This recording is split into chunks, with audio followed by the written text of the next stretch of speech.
हिकिड़ो यादि आयो शाम जो शख़्स हिकिड़ो यादि आयो शाम जो मींहुं नेणनि आ वसायो शाम जो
सॼो माहौल गेड़ो थी वियो साईं उतरण में साईं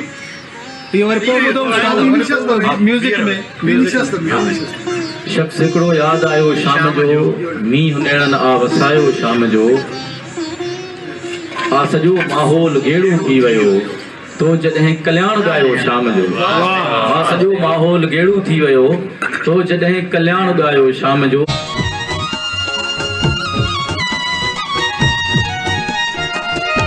सॼो माहौल गेड़ो थी वियो सॼो माहौल गेड़ो थी वियो सॼो माहौल गेड़ो थी वियो तो जॾहिं कल्याण ॻायो शाम जो तो जॾहिं कल्याण ॻायो शाम जो सारी कींझर ॼण तमाची थी वई सारी कींझर ॼण तमाची थी वई कंध नूरीअ जीअं निमायो शाम जो शख़्स हिकिड़ो यादि आयो शाम जो सारी कींझर ॼण तमाची थी वई सारी कींझर ॼण तमाची थी वई सारी कींझर ॼण तमाची थी वई कंधनूरी जीअं निमायो शाम जो कंधनूरी जीअं निमायो शाम जो जंग जारी हुई विछोड़े सां जॾहिं जंग जारी हुई विछोड़े सां जॾहिं दर्द ॾाढो आज़मायो शाम जंग जारी हुई विछोड़े सां जॾहिं दर्द ॾाढो आज़मायो शाम जो तेज़ बारिश तेज़ आंधीअ में बि ॾिस तेज़ बारिश तेज़ आंधीअ में बि ॾिस मूं आहे ॾीड़ो जलायो शाम जो जीअं पखी थकिजी को आखेरे अचे जीअं पखी थकिजी को आखेरे अचे ईअं अख्तर घर ॾे आयो शाम जीअं पखी थकिजी को आखेरे अचे जीअं पखी थकिजी को आखेरे अचे जीअं पखी थकिजी को आखेरे अचे घर दे आयो शाम अख्तर घर दे आयो शाम मींहं नेणनि आ वसायो मींहं नेणनि आ वसायो शाम जो शख़्स हिकिड़ो यादि आयो शाम शख़्स हिकिड़ो यादि आयो शाम जो मींहं नेणनि आ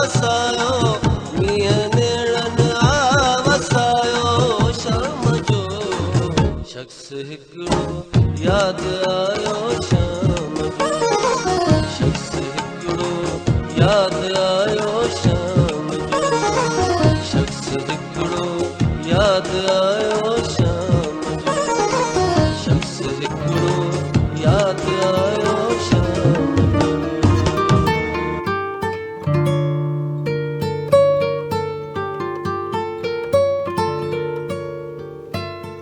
फकीरो सोलंकी सिंध जो एक टैलेंटेड मुजस्मा साज़ यानी स्कल्प्टर है।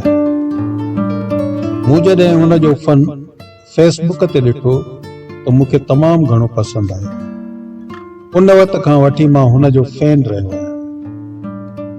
फकीरो सोलंकी सिंध जे शहर टंडिया लहर में रहे थो। उन ॿुधायो त संदसि वॾा जॻहुनि जी अदावत जो कमु कंदा हुया, पर उन सां गॾु सीमेंट मां मुजस्मा बि ठाहींदा हुआ, जंहिं करे मुजस्मा साज़ी उन जी सिरिश्त में शामिल आहे।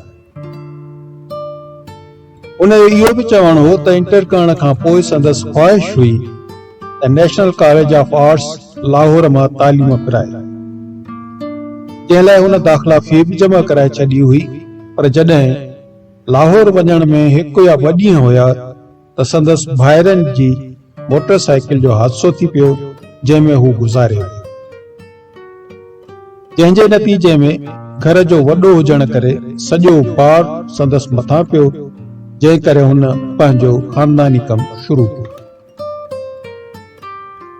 पर फ़कीर जे मुताबिक़ उन्हनि मुजस्मनि ठाहिण में ऐं ॾिसण में हुनखे का खोट महसूस थींदी हुई, छो जो उन्हनि मुजस्मनि में हक़ीक़त निगारी घटि हूंदी हुई, एनाटॉमी सही न हूंदी हुई। तंहिं करे हुन पोइ पत्थर या सीमेंट मां मुजस्मा ठाहिण बदिरां मिटीअ मां मुजस्मा ठाहिण शुरू कया, जिन में हुन एनाटॉमी ते ऐं जेका मसल्स आहिनि उन्हनि खे ज़ाहिर करणु शुरू कयो, रगुनि खे ज़ाहिर करणु शुरू कयो, ऐं उन खां अलावा एनाटॉमीअ ते बि भरपूर तवजो ॾिनो। उन वक़्तु अॼु जीअं इंटरनेट वग़ैरह त न हूंदी हुई, तंहिं करे हू कराचीअ जे खोड़ी गार्डन मां आर्ट जा किताब ख़रीद कंदो हो, जिन जे ज़रिए हू मशहूर मुजस्मा साज़न माइकल एंजलो ऐं बीनी खां मुतासिर थियो। उन खां पोइ फ़कीरो अहिड़ा तजुर्बा पंहिंजनि मुजस्मनि ते बि करणु लॻो, जंहिंमें खेसि कामयाबी मिली ऐं हुन जो नालो न रुगो सिंध पर पूरी दुनिया में मशहूर थी वियो। उन जो चवणो हो त हितां खां वधीक मुजस्मनि ठाहिण जा ऑर्डर ॿाहिरनि मुल्कनि मां मिलनि था। रियाज़ मंगी सिंध जो हिकिड़ो तमामु बहितरीन स्कल्प्टर आहे, मुजस्मा साज़ आहे, ऐं हुन मुख़्तलिफ़ मीडियम में कमु कयो आहे। काठ खां अलावा स्टोन इन्हनि सभिनी में कमु कयो आहे। इन जा घणा काठ जा मुजस्मा कदादम साइज़ बि आहिनि। उन खां अलावा इन जे मुजस्मनि में हिकु मुख़्तलिफ़ पीड़ा नज़र ईंदी। मूं खेसि गुज़ारिश कई त हू असांजे फ़कीरे सोलंकी जे आर्ट जे बारे में पंहिंजी राय ॾे। जेका संदसि महिरबानी आहे त हुन पंहिंजी राय असांखे मोकिली आहे।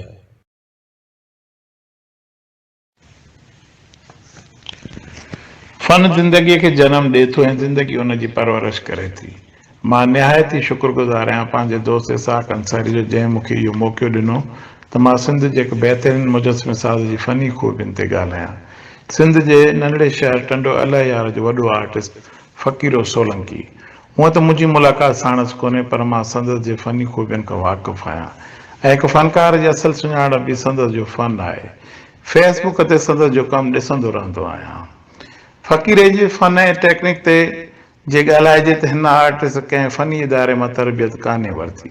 फिगरेटिव कमु करे थो ऐं मिटीअ मां मुजस्मा ठाहे थो। ज़्यादातर संदसि जो कमु रियलिज़म में आहे। हिन आर्टिस्ट खे एनाटॉमी ते काफ़ी महारत आहे, जेका संदसि कम मां नज़र अचे थी।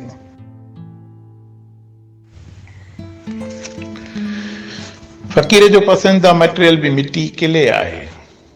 मिटीअ जो कमु पुराणे दौर खां थींदो अचे थो। दौर जदीद में मिटीअ जे कम खे फाइबर ग्लास ॿियनि मटेरियल में कन्वर्ट करे सघिजे थो ऐं फ़क़ीरो बि उन मां फ़ाइदो वठंदे पंहिंजा मुजस्मा फाइबर ग्लास में ठाहे थो। इतफ़ाक़ सां मुंहिंजो ज़ियारत वञणु थियो जिते फ़क़ीर जा मुजस्मा मूं ॾिठा जेके तारीफ़ जोगा आहिनि, सो बि एॾे वॾे स्केल ते। फ़क़ीरो कमर्शियल बुनियादनि ते कमु करे थो, मुल्की तौरु गैर मुल्की आर्डर ते कमु करे थो। फ़क़ीर जो ज़्यादातर कमु पोर्ट्रेट स्कल्पचर ते थियल आहे, जंहिंमें मुल्की गैर मुल्की शख़्सियतुनि जा पोर्ट्रेट ठहियल आहिनि, जिन में Bhittai, Quaid Azam, Sheikh Hayat, Zulfikar Ali Bhutto, Benazir, Ibrahim Lincoln, John F Kennedy, काफ़ी ॿियनि शख़्सियतुनि जा, जिन में असांजो दोस्त बदर अबड़ो बि शामिल आहे। फ़क़ीरो थोरे अरसे में पंहिंजी फ़नी खूबियुनि खे मंझराए वरितो आहे, जेको क़ाबिल तारीफ़ आहे। असां सिंधी क़ौम वटि अलाए छो हिकु अहसास कमतरी आहे त असां पंहिंजनि अॻवाननि, आर्टिस्टनि या लेखकनि खे लक़ब ॿियनि मुल्कनि जे हवाले सां ॾींदा आहियूं, जहिड़ो कि सिंध जो चेगवीरा, सिंध जो मोपासा, सिंध जो लेनन, सिंध जो रेम्ब्रांड। अहिड़ी रीति फ़क़ीर सोलंकीअ खे बि इहो चवण त उहो सिंध जो माइकलो एंजलो आहे, मां हुन जो मुख़ालिफ़ आहियां। असांखे वॾे फ़ख़्र सां सॼी दुनिया खे ॿुधाइणु खपे त फ़क़ीरो सोलंकी सिंध जो मायानाज़ मुजस्मा साज़ आहे ऐं वॾे वाक़ चऊं था त उहो सिंध जो फ़क़ीरो।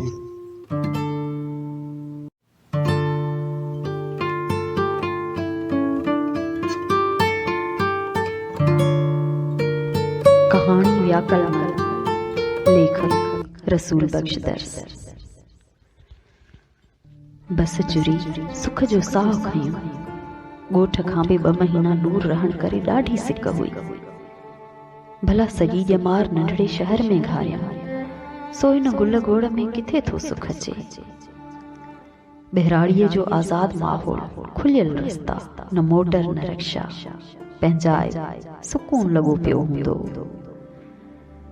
शहर त आहे पर केर कंहिंजो कोन्हे, रुगो खपो वठ वठां, इंच इंच ते मौत जो डप।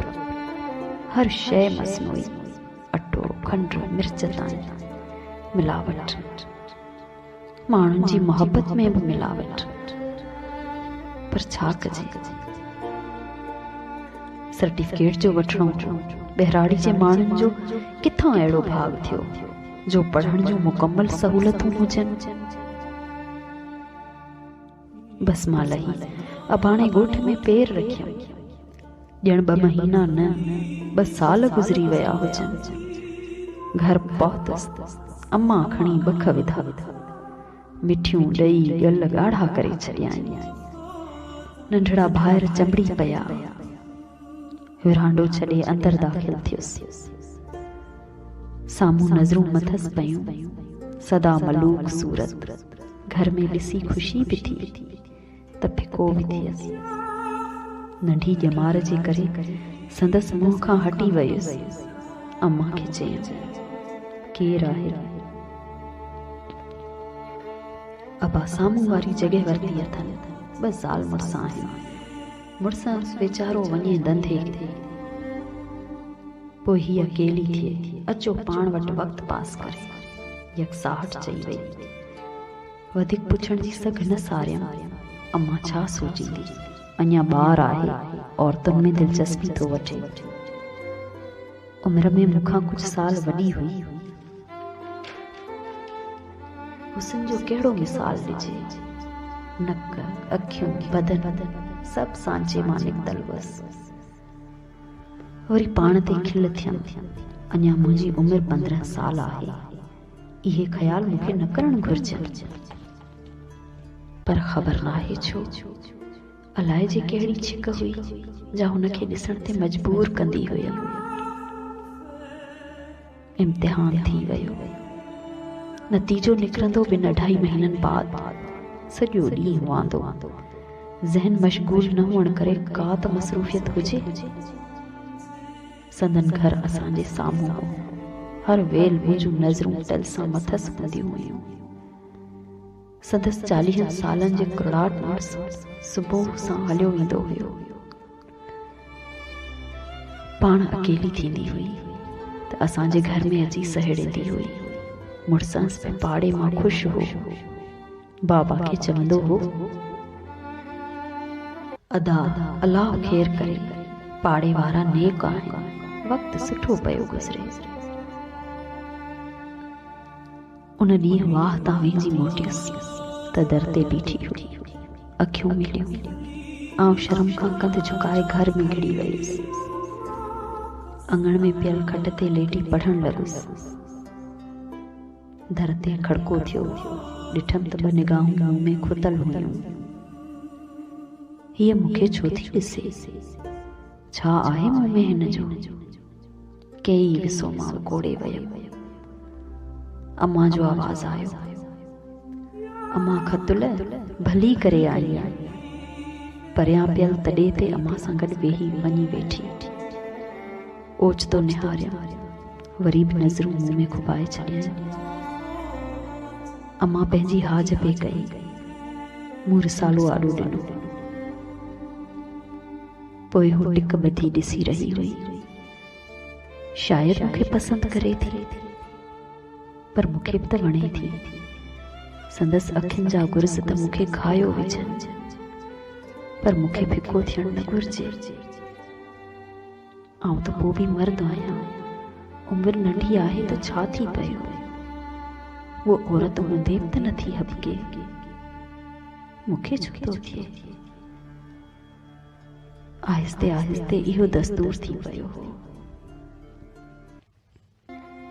प्यासी नज़रुनि सां ॾिसंदी हुई त आउं बि कंहिं वक़्तु संदसि घुरनि जो जवाबु ॾींदो हुअसि, पर ॻाल्हाए न सघंदो हुअसि। हिकु ॾींहुं ॿिनि पहिरनि जो अम्मा चयो, सिकंदर पुट, ओ अबा, सिकू अबा, अच मच्छी रंधी अथऊं, ही बोड़ खतुल खे ॾेई अच। आउं वांदी कान आहियां। प्यालो हथ में दर ते ठक ठक कयमि। प्यालो खेसि ॾेई मोटण लॻुसि। पोयां सॾु थियो, हाँ ही खयूं वयूं। मोटी आयुसि त मुंहं ते मुर्क आणे चयईं, वेह त प्यालो लाहे वठां। वेही रहियुसि। पाण रंधिणे ॾांहुं हली वई। दिल जी धक धक तेज़ थियण लॻी। हिकु त आउं खतुल खां कुझु वरी नंढो, ॿियो पहिरियों भेरो औरत सां मिलण में केॾी मूंझ पई महसूस थिए। एतिरे में हू प्याले में भाॼी विझी खणी आई। मूं ॾांहुं ॾिठो त मुर्की पई। केॾो न मिठास हो उन मुर्क में। प्यालो हथ में ॾेई वाच ॾांहुं ॾिसंदे चयईं, घणे जी वरिती अथई? बाबा वठी ॾिनी आहे, मूंखे ख़बर कान्हे। चङो भला ॾिसां। मूंखे संदसि हथ जे छुहाव सां ॼण करंट लॻी वियो। एतिरे में अदा नंढड़े अची ठकाव कयो, अदा अदा तोखे दोस्त पिया सॾनि।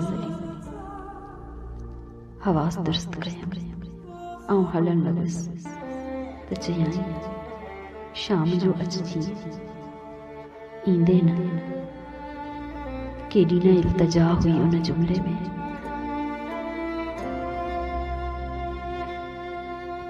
दोस्तनि सां घुमी फिरी, यारनि सां कचहरियूं करे मोटियुसि त संदसि दर ते पहुची। ख़बर नाहे कीअं अंदरि दाख़िल थियुसि। मुड़संस जे अचण में अञा कलाक खनि हो।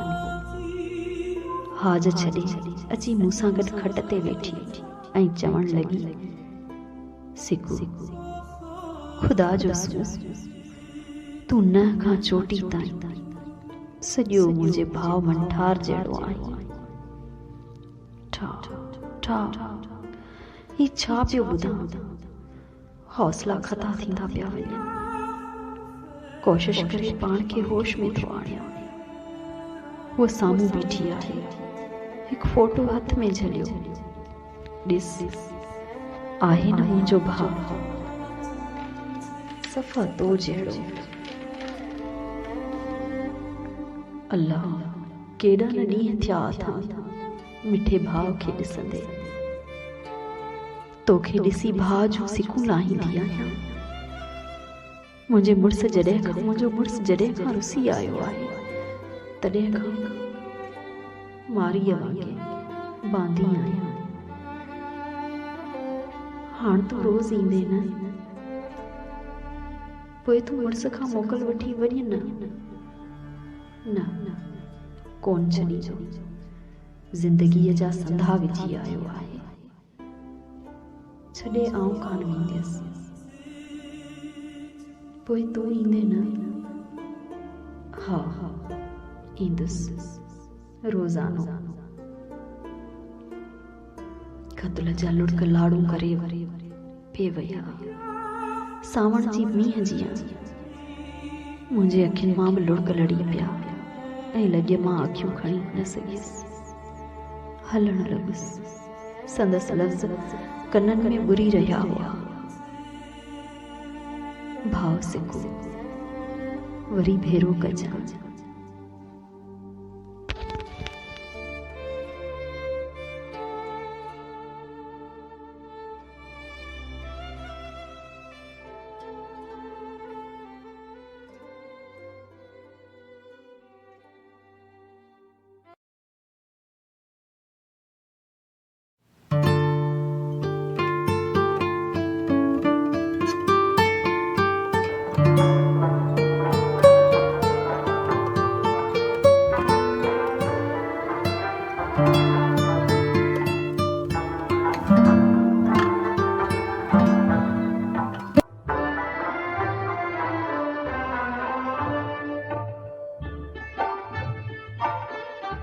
This is a letter of my maternal grandfather Anis Ansari to my father Baba Fida Hussain.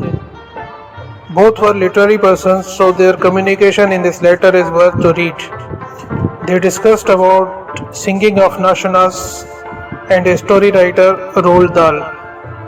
Mushtaq has brought two wonderful things from you, the Nashenas and the Dahl. One possessing sonorous musical voice and the other magical pen. This first ravishes the mind and the other pricks the brain. Both of them are at their best. I have heard at present only one song from Nashenas and only one story, Land Lady from Dahl. They are not to be heard or read at random. One should match his mood and create a special atmosphere. Appreciate them. It should be pin drop silence where Nashenas is on, and it should be pitch dark, a circle of light illuminating those lines only which are to be read in Dahl.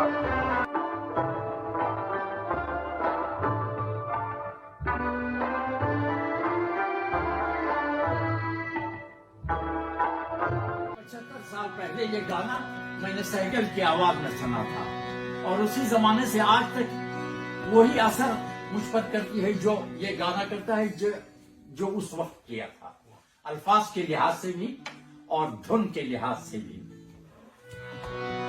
मेरे वालिद को भी cycle साहब के गाने बहुत पसंद थे।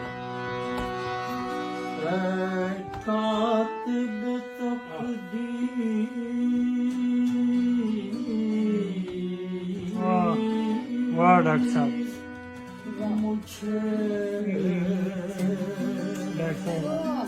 इतना बता दे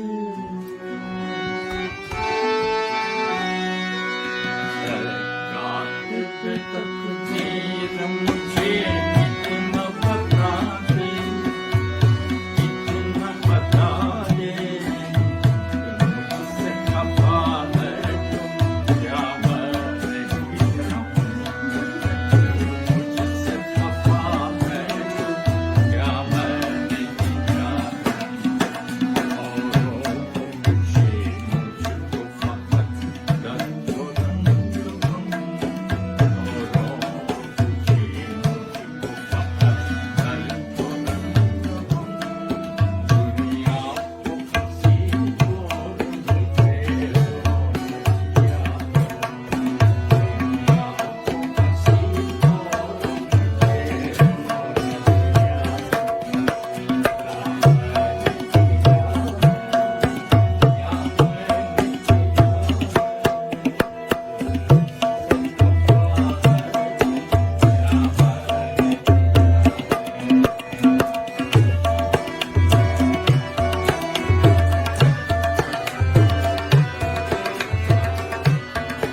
गज़ल आहे सर। हिन बहार में न हू वरियो त पोइ छा वरियो, हिन बहार में न हू वरियो त पोइ छा वरियो, ऐं न घाव रूह जो भरियो त पोइ छा वरियो। दर्द में दुखी दुखी बरी बि पई आहे ज़िंदगी, दर्द में दुखी दुखी बरी बि पई आहे ज़िंदगी, पर नदी तो दिल में को भरियो त पोइ छा वरियो। दिल गुलनि जे आस पास वास थी वठे पई, दिल गुलनि जे आस पास वास थी वठे पई, पोइ अञा बि खार ते खरियो त पोइ छा वरियो। दिल गुलनि जे आस पास वास थी वठे पई, पोइ अञा बि खार ते खरियो त पोइ छा वरियो। गीत गूंज गूंज ते निकूंज ते बरनि पिया, गीत गूंज गूंज ते निकूंज ते बरनि पिया, मीत पर न ध्यान को धरियो त पोइ छा वरियो। मैं कदे में जिंदगी नशे में चूर चूर, मैं कदे में जिंदगी नशे में चूर चूर की, पूर पर न प्यार जो डरियो त पोइ छा वरियो। रोक टोक नायका छॾियो त लोक छा बि चए, रोक टोक नायका छॾियो त लोक छा बि चए, पर चवे को दिल घुरियो चरियो त पोइ छा वरियो। अंग अंग आग की ख्याल रूह में बरे, अंग अंग आग की ख्याल रूह में बरे, वाव में विसाम जी हरियो त पोइ छा वरियो। अंग अंग आग की ख्याल रूह में बरे, वाव में विसाम जी ठरियो त पोइ छा वरियो। खाणिया त हाण को अञा बि रुञ सुञ में, खाणिया त हाण को अञा बि रुञ सुञ में, अञा बि उञ बुख में ठरियो त पोइ छा वरियो। दिल उथी त चाह सां असांजी हिकु निगाह सां, दिल उथी त चाह सां असांजी हिकु निगाह सां, अॼु न ही पहाड़ जे डरियो त पोइ छा वरियो। राज हिन समाज जे मिजाज ते बि हैफ़ आहे, राज हिन समाज जे मिजाज ते बि हैफ़ आहे, कैफ़ मां न जाम कंहिं भरियो त पोइ छा वरियो। हिन बहार में न हू वरियो त पोइ छा वरियो, ऐं न घाव रूह जो